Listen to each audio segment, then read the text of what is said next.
I need to run. I need to get a gift. No. Doesn't it make you feel anxious? It does. It makes me feel like I'm not doing something.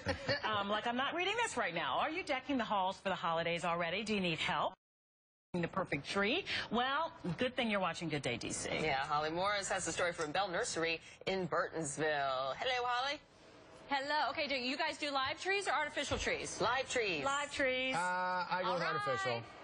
Then this is for you. 2 thumbs up, right? I actually please everybody. I do a live one and an artificial. But listen, this is the place to get the best tips because Bell Nursery, they provide all the plants for Home Depot, and they've got so many different wonderful options, and they have the experts to talk about them, like Jeff Farrell, who's with me. Good to see you, sir. Nice to meet you. Merry Christmas. Merry Christmas. All right, so I have talked to a ton of people that this week are going out to get their live trees. Right. So let's talk about our options and what are the best options. Best option and most popular is your Fraser fir. That's these two right here. These two right here. We have a 5-foot to 6-foot and a 7-foot to 8-foot tree.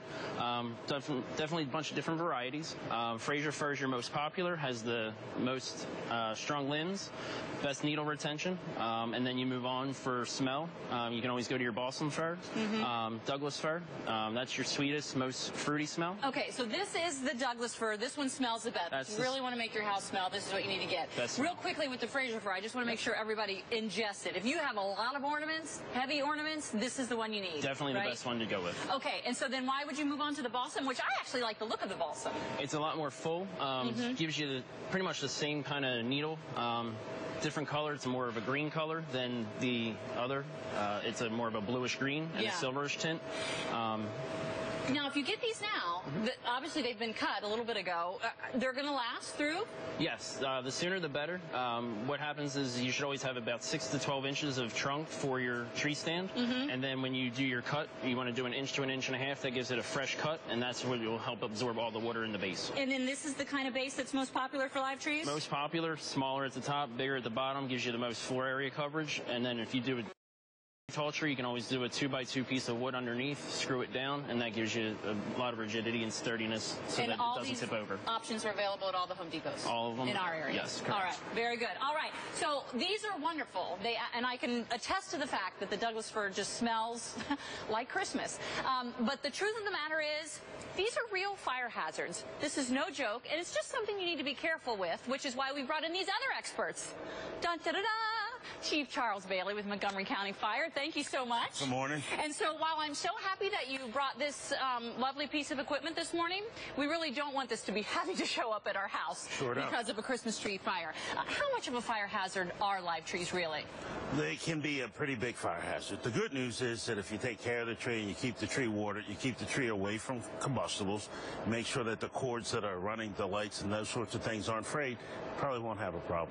But they go up like that? They can go up pretty fast. So if you put a tree this size in a regular room and it catches on fire, you're looking at a 15-20 second window before that entire room is fully involved in fire. 15-20 second window. I just want to make sure you heard that. So with that in mind, we've got some other wonderful ideas for perhaps some stocking stuffers. Right. So the best thing to do is to keep the tree from catching on fire to start with, and we do that by keeping live candle flames and those sorts of things away. So a flameless candle is always a good idea. We don't want any open flames in homes. But once the fire starts, the best and quickest way to get people out safely and alert them to the fire is by using smoke detectors. We want to make sure that everybody has a smoke detector, that the smoke detectors have been checked, the batteries are up to date and are working, and then that these are the 10-year lifespans on the smoke detectors. And the other key thing, if you're not sure, is that on the back of the smoke detector, there's a little bit of information that'll tell you when it was manufactured, and you know whether you've met your 10-year lifespan. There is a lifespan for this smoke detector. Real quickly, before I go, Allison, I just want to show you this because I think this is the new coolest thing. This is a bedside fire alarm and clock. This is great for people that are hearing impaired. It actually shakes the bed. So this would be, I know, isn't that great? That is great. For those of us that have aging parents? Yes. This would be a wonderful, wonderful gift to give. So lots of good tips for your tree and for staying safe this